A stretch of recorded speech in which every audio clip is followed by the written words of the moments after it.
O Grande Conflito. Capítulo 36. O maior perigo para o lar e a vida. Desde o início do grande conflito no céu, tem sido o intento de Satanás subverter a lei de Deus. Foi para realizar isto que entrou em rebelião contra o Criador, e posto que fosse expulso do céu, continuou a mesma luta na terra. Enganar os homens, levando-os assim a transgredir a lei de Deus, é o objetivo que perseverantemente tem procurado atingir. Quer seja isto alcançado pondo de parte toda a lei, quer rejeitando um de seus preceitos, o resultado será finalmente o mesmo. Aquele que tropeçar em um só ponto manifesta desprezo pela lei toda. Sua influência e exemplo estão do lado da transgressão. Torna-se culpado de todos. Tiago, capítulo 2, verso 10. Procurando lançar o desprezo sobre os estatutos divinos, Satanás perverteu as doutrinas da Escritura Sagrada e assim se incorporaram erros na fé alimentada por milhares dos que professam crer nas Escrituras. O último grande conflito entre a verdade e o erro não é senão a luta final da prolongada controvérsia relativa à lei de Deus. Estamos agora a entrar nesta batalha entre as leis dos homens e os preceitos de Jeová, entre a religião da Bíblia e a religião das fábulas e da tradição. As forças que se unirão contra a verdade e a justiça nessa contenda estão já a operar ativamente. A santa palavra de Deus, que nos foi legada a tão grande preço de sofrimento e sangue, é tida em pouca conta. A Bíblia está ao alcance de todos, mas poucos há que realmente a aceitem como guia da vida. A incredulidade prevalece em assustadora proporção, não somente no mundo, mas também na Igreja. Muitos têm chegado a negar doutrinas que são, com efeito, as colunas da fé cristã. Os grandes fatos da criação, conforme são apresentados pelos escritores inspirados, a queda do homem, a expiação, a perpetuidade da lei de Deus, são praticamente rejeitados, quer no todo, quer em parte, por vasta proporção do mundo que professa o cristianismo. Milhares que se orgulham de sua sabedoria e independência consideram como prova de fraqueza depositar implícita confiança na Bíblia. Acham que é prova de talento e saber superiores cavilar a respeito das Escrituras Sagradas e espiritualizar e explicar evasivamente suas mais importantes verdades. Muitos ministros estão ensinando ao povo e muitos lentes e professores estão a instruir os estudantes que a lei de Deus foi mudada ou abrogada. E os que consideram suas reivindicações ainda como válidas, devendo ser literalmente obedecidas, são julgados merecedores apenas de ridículo e desdém. Rejeitando a verdade, os homens rejeitam o seu autor. Conculcando a lei de Deus, negam a autoridade do legislador. É tão fácil fazer um ídolo de falsas doutrinas e teorias como talhá-lo de madeira ou pedra. Representando falsamente os atributos de Deus, Satanás leva os homens a olhá-lo sob falso prisma. Para muitos, um ídolo filosófico é entronizado em lugar de Jeová, enquanto o Deus vivo, conforme é revelado em sua palavra, em Cristo e nas obras da criação, é adorado apenas por poucos.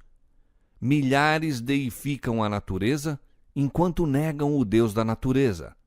Posto que, de forma diversa, existe hoje a idolatria no mundo cristão tão verdadeiramente como existiu entre o antigo Israel nos dias de Elias. O Deus de muitos homens que se professam sábios, de filósofos, poetas, políticos, jornalistas, o Deus dos seletos centros da moda, de muitos colégios e universidades, mesmo de algumas instituições teológicas, pouco melhor é do que Baal, o deus Sol da Fenícia. Nenhum erro aceito pelo mundo cristão fere mais audaciosamente a autoridade do céu, nenhum se opõe mais diretamente aos ditames da razão, nenhum é mais pernicioso em seus resultados do que a doutrina moderna que tão rapidamente ganha terreno de que a lei de Deus não mais vigora para os homens. Toda nação tem suas leis que impõem respeito e obediência. Nenhum governo poderia existir sem elas. E pode-se conceber que o Criador dos céus e da terra não tenha lei para governar os seres que fez? Suponde que clérigos preeminentes estivessem a ensinar publicamente que os estatutos que governam seu país e protegem os direitos de seus cidadãos não são obrigatórios, que cerceiam a liberdade do povo e, portanto, não devem ser obedecidos. Quanto tempo seriam tolerados esses homens no púlpito? É, porém, ofensa mais grave desatender às leis dos estados e nações do que pisar os preceitos divinos que são o fundamento de todo o governo? Seria muito mais razoável que nações abolissem seus estatutos e permitissem ao povo fazer o que lhe aprovesse do que o governador do universo anular sua lei e deixar o mundo sem uma norma para condenar o culpado ou justificar o obediente. Qual seria o resultado de abolir a lei de Deus? A experiência já foi feita. Terríveis foram as cenas perpetradas na França quando o ateísmo se tornou o poder dirigente. Demonstrou-se então ao mundo que sacudir as restrições estabelecidas por Deus corresponde a aceitar o governo do mais cruel dos tiranos. Quando a norma da justiça é posta de lado, abre-se o caminho ao príncipe do mal para estabelecer seu poder na terra. Quando quer que os preceitos divinos sejam rejeitados, o pecado deixa de parecer repelente ou a justiça desejável. Os que se recusam a sujeitar-se ao governo de Deus são de todo inaptos para se governarem a si próprios. Mediante seus perniciosos ensinos, implanta-se o espírito de rebeldia no coração das crianças e jovens, por natureza adversos à disciplina, tendo isso como resultado a ilegalidade e desregramento na sociedade. Ao mesmo tempo em que escarnecem da credulidade dos que obedecem aos preceitos de Deus, as multidões avidamente aceitam os enganos de Satanás, dão rédeas à concupiscência e praticam os pecados que atrairiam juízo sobre os ímpios. Os que ensinam o povo a considerar com leviandade os mandamentos de Deus semeiam desobediência para colherem desobediência. Rejeite-se completamente a restrição imposta pela lei divina e as leis humanas logo serão desatendidas. Visto que Deus proíbe as práticas desonestas, a cobiça, a mentira, a fraude, os homens estão prontos a conculcar os seus estatutos como estorvo à prosperidade mundana. Não se dão conta, porém, dos resultados que adviriam de banir os preceitos divinos. Se a lei não estivesse em vigor, por que temer transgredi-la? A propriedade não mais estaria segura. Os homens obteriam pela violência as posses de seus semelhantes, e o mais forte se tornaria o mais rico. A própria vida não seria respeitada. O voto matrimonial não mais permaneceria como o baluarte sagrado para proteger a família. O que tivesse forças tomaria, se o quisesse, pela violência, a esposa de seu próximo. O quinto mandamento seria posto de parte, juntamente com o quarto. Filhos não recuariam de tirar a vida a seus pais, se assim fazendo pudessem satisfazer ao desejo do coração corrompido. O mundo civilizado se tornaria uma horda de salteadores e assassinos, e a paz, o descanso e a felicidade desapareceriam da terra. A doutrina de que os homens estão isentos da obediência aos mandamentos de Deus já tem debilitado a força da obrigação moral, abrindo sobre o mundo as comportas da iniquidade. Ilegalidade, dissipação e corrupção nos assoberbam qual maré esmagadora. Na família, Satanás está em atividade. Sua bandeira tremula, mesmo nos lares que se professam cristãos. Há invejas, suspeitas, hipocrisias, separação, emulação, contenda, traição de santos legados, satisfação das paixões. Todo o conjunto dos princípios e doutrinas religiosas que deveriam constituir o fundamento e arcabouço da vida social assemelham-se a uma massa vacilante prestes a ruir. Os mais vis dos criminosos, quando lançados na prisão pelas suas faltas, tornam-se frequentemente recebedores de dádivas e atenções como se houvessem alcançado invejável distinção. Dá-se grande publicidade a seu caráter e crimes. A imprensa publica as minúcias revoltantes do vício, iniciando desta maneira outros na prática da fraude, roubo, assassínio. E Satanás exulta no êxito de seus planos infernais. O enfatuamento do vício, a criminalidade, o terrível aumento da intemperança e iniquidade de toda sorte e grau devem despertar todos os que temem a Deus para que investiguem o que se pode fazer a fim de sustar a maré do mal. Os tribunais de justiça estão corrompidos. Governantes são movidos pelo desejo do ganho e amor dos prazeres sensuais. A intemperança obscureceu as faculdades de muitos, de maneira que Satanás exerce sobre eles quase completo domínio. Os juristas se acham pervertidos, subordinados, seduzidos. A embriaguez e a orgia, a paixão, a inveja, a desonestidade de toda espécie estão representadas entre os que administram as leis. A justiça se pôs longe, porque a verdade anda tropeçando pelas ruas e a equidade não pode entrar. Isaías capítulo 59, 14. A iniquidade e trevas espirituais que prevaleceram sob a supremacia de Roma foram resultado inevitável da supressão das Escrituras. Onde, porém, se deve encontrar a causa da generalizada incredulidade, da rejeição da lei de Deus e consequente corrupção sob o amplo fulgor da luz evangélica numa época de liberdade religiosa? Agora que Satanás não mais pode conservar o mundo sob seu domínio, privando-o das Escrituras, recorre a outros meios para realizar o mesmo objetivo. Destruir a fé na Bíblia serve tão bem a seu propósito como o destruir a própria Bíblia. Introduzindo a crença de que a lei de Deus não mais vigora, leva os homens à transgressão de um modo tão eficaz como se fossem completamente ignorantes acerca de seus preceitos.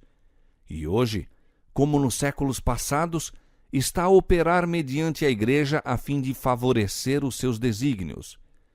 As organizações religiosas da época têm recusado ouvir as verdades impopulares claramente apresentadas nas Escrituras e, combatendo-as, adotaram interpretações e assumiram atitudes que têm espalhado largamente as sementes do ceticismo.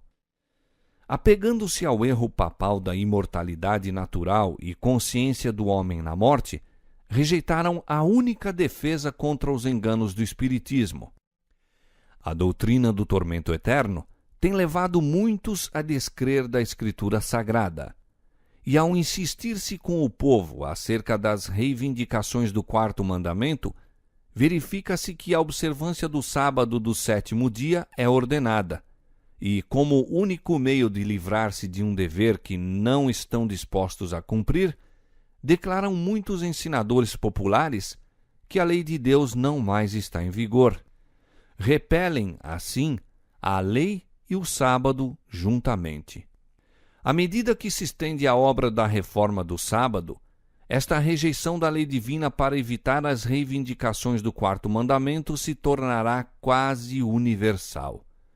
Os ensinos dos dirigentes religiosos abriram a porta à incredulidade, ao espiritismo e ao desdém para com a santa lei de Deus. E sobre esses dirigentes repousa a terrível responsabilidade pela iniquidade que existe no mundo cristão. Todavia, esta mesma classe apresenta a alegação de que a corrupção que rapidamente se alastra é atribuível em grande parte à profanação do descanso dominical e que a imposição da observância do domingo melhoraria grandemente a moral da sociedade. Insiste-se nisto especialmente na América do Norte, onde a doutrina do verdadeiro sábado tem sido mais amplamente pregada. Ali, a obra da temperança, uma das mais preeminentes e importantes das reformas morais, acha-se frequentemente combinada com o movimento em favor do descanso dominical, e os defensores do último agem como se estivessem a trabalhar a fim de promover os mais elevados interesses da sociedade, e os que se recusam a unir-se a eles são denunciados como inimigos da temperança e reforma. Mas o fato de que um movimento para estabelecer o erro se encontra ligado a uma obra que em si mesmo é boa, não é argumento a favor do erro. Podemos disfarçar o veneno misturando-o com o alimento saudável, mas não mudamos a sua natureza. Ao contrário, torna-se mais perigoso o veneno, visto ser mais fácil que ele seja tomado inadvertidamente. É um dos ardis de Satanás combinar com a falsidade precisamente uma porção suficiente de verdade para que lhe dê caráter plausível. Os dirigentes do movimento em favor do domingo podem advogar reformas que o povo necessita, princípios que se acham em harmonia com a Escritura Sagrada. Contudo, enquanto houver com eles uma exigência contrária à lei de Deus, seus servos não se lhes poderão unir. Nada os pode justificar de pôr à parte os mandamentos de Deus, optando pelos preceitos dos homens. Mediante os dois grandes erros, a imortalidade da alma e a santidade do domingo, Satanás há de enredar o povo em suas malhas. Enquanto o primeiro lança o fundamento do espiritismo, o último cria um laço de simpatia com Roma. Os protestantes dos Estados Unidos serão os primeiros a estender as mãos através da voragem para apanhar a mão do espiritismo. Estender-se-ão por sobre o abismo para dar mãos ao poder romano. E, sob a influência desta tríplice união, este país seguirá as pegadas de Roma, conculcando os direitos da consciência. Imitando mais de perto o cristianismo nominal da época, o espiritismo tem maior poder para enganar e enredar. O próprio Satanás está convertido conforme a nova ordem de coisas. Ele aparecerá no aspecto de anjo de luz. Mediante a agência do espiritismo, operar-se-ão prodígios, os doentes serão curados e se efetuarão muitas e inegáveis maravilhas. E como os espíritos professarão fé na Escritura Sagrada e demonstrarão respeito pelas instituições da Igreja, sua obra será aceita como manifestação do poder divino. A linha de separação entre cristãos professos e ímpios é agora dificilmente discernida. Os membros da Igreja amam o que o mundo ama e estão prontos para se unirem a ele, e Satanás está resolvido a uni-los em um só corpo e assim fortalecer sua causa, arrastando-os todos para as fileiras do espiritismo. Os romanistas, que se gloriam dos milagres como sinal certo da verdadeira Igreja, serão facilmente enganados por este poder operador de prodígios, e os protestantes, tendo rejeitado o escudo da verdade, serão também iludidos. Romanistas, protestantes e mundanos juntamente aceitarão a forma de piedade destituída de sua eficácia e verão nesta aliança um grandioso movimento para a conversão do mundo e o começo do milênio há tanto esperado. Por meio do espiritismo, Satanás aparece como benfeitor da humanidade, curando as doenças do povo e pretendendo apresentar um novo e mais elevado sistema de fé religiosa. Ao mesmo tempo, porém, ele opera como destruidor. Suas tentações estão levando multidões à ruína. A intemperança destrona a razão. Seguem-se a satisfação sensual, a contenda e a matança. Satanás deleita-se na guerra, pois esta excita as mais vis paixões da alma arrastando então para a eternidade as suas vítimas engolfadas no vício e sangue.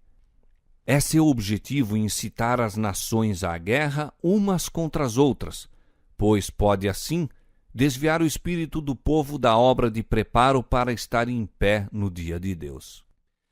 Satanás também opera por meio dos elementos a fim de enceleirar sua messe de almas desprevenidas. Estudou os segredos dos laboratórios da natureza e emprega todo o seu poder para dirigir os elementos tanto quanto o permite Deus.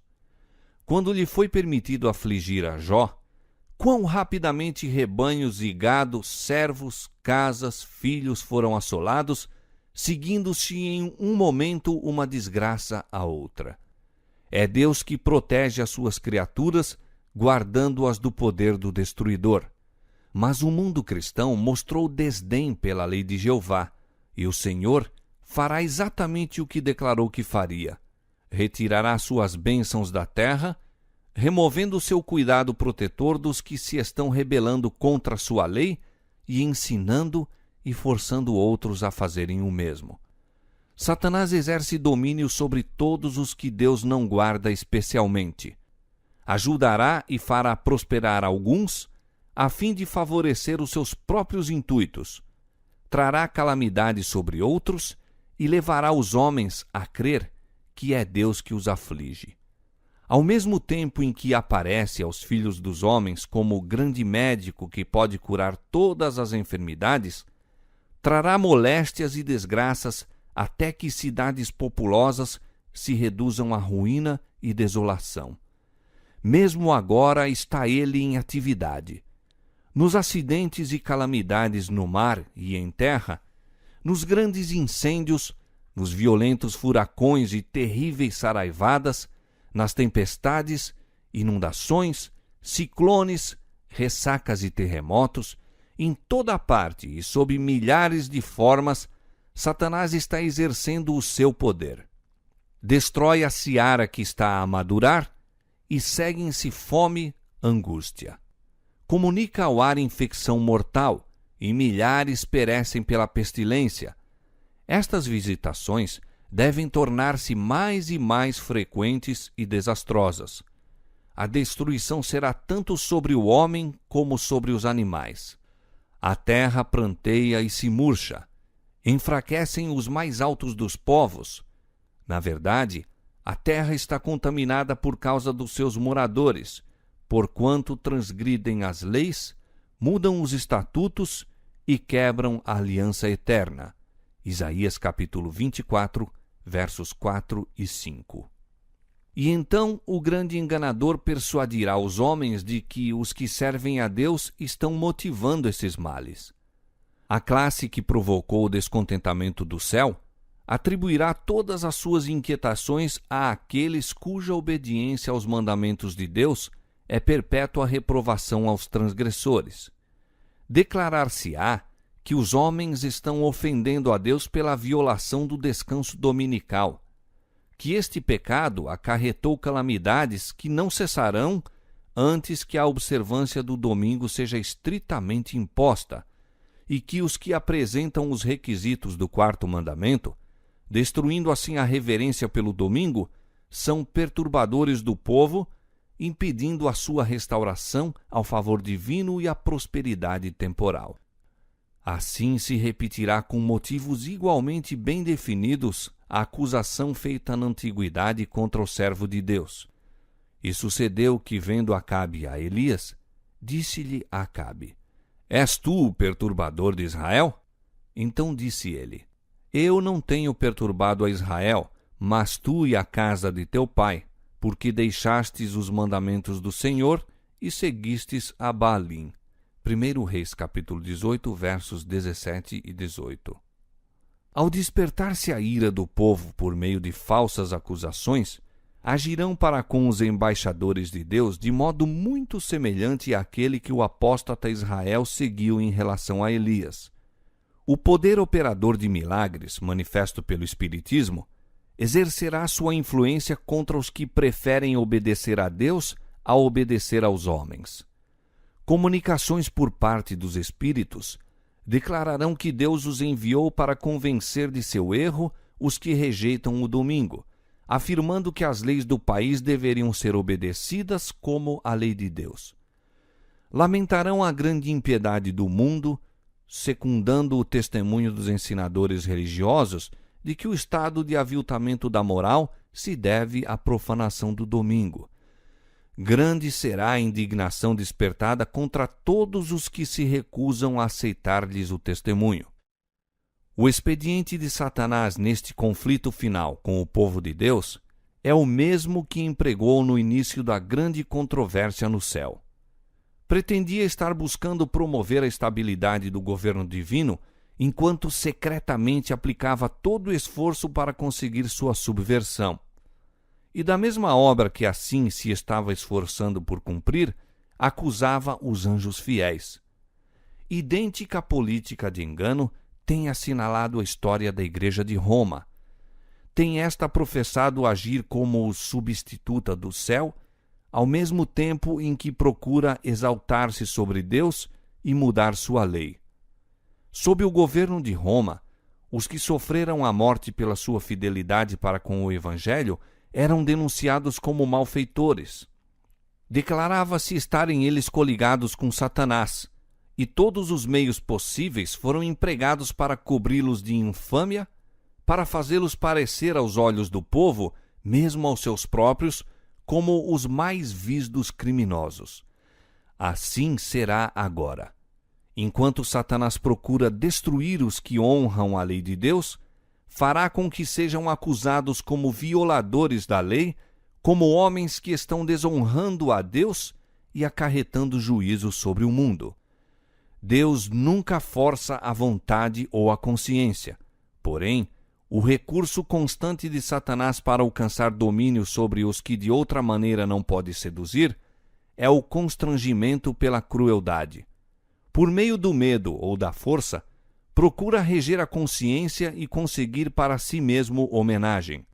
Para realizar isto, opera tanto pelas autoridades eclesiásticas como pelas seculares, levando-as à imposição de leis humanas em desafio à lei de Deus. Os que honram o sábado bíblico serão denunciados como inimigos da lei e da ordem, como que a derribar as restrições morais da sociedade, causando anarquia e corrupção e atraindo os juízos de Deus sobre a terra. Declarar-se-á que seus conscienciosos escrúpulos são teimosia, obstinação e desdém à autoridade. Serão acusados de deslealdade para com o governo. Ministros que negam a obrigação da lei divina apresentarão do púlpito o dever de prestar obediência às autoridades civis como ordenadas de Deus. Nas assembleias legislativas e tribunais de justiça, os observadores dos mandamentos serão caluniados e condenados. Dar-se-á um falso colorido às suas palavras. A pior interpretação será dada aos seus intuitos. Ao rejeitarem as igrejas protestantes os argumentos claros das Escrituras Sagradas, em defesa da lei de Deus, almejarão fazer silenciar aqueles cuja fé não podem subverter pela Bíblia. Embora fechem os olhos ao fato, estão agora a enveredar por caminho que levará à perseguição dos que conscienciosamente se recusam a fazer o que o resto do mundo cristão se acha a praticar e a reconhecer as pretensões do sábado papal. Os dignitários da Igreja e do Estado unir-se-ão para subornar, persuadir ou forçar todas as classes a honrar o domingo. A falta de autoridade divina será suprida por legislação opressiva. A corrupção política está destruindo o amor à justiça e a consideração para com a verdade, e mesmo na livre América do Norte, governantes e legisladores, a fim de conseguir o favor do público, cederão ao pedido popular de uma lei que imponha a observância do domingo. A liberdade de consciência, obtida a tão elevado preço de sacrifício, não mais será respeitada. No conflito prestes a se desencadear, veremos exemplificadas as palavras do profeta. O dragão irou-se contra a mulher e foi fazer guerra ao resto da sua semente, os que guardam os mandamentos de Deus e têm o testemunho de Jesus Cristo. Apocalipse capítulo 12, verso 17.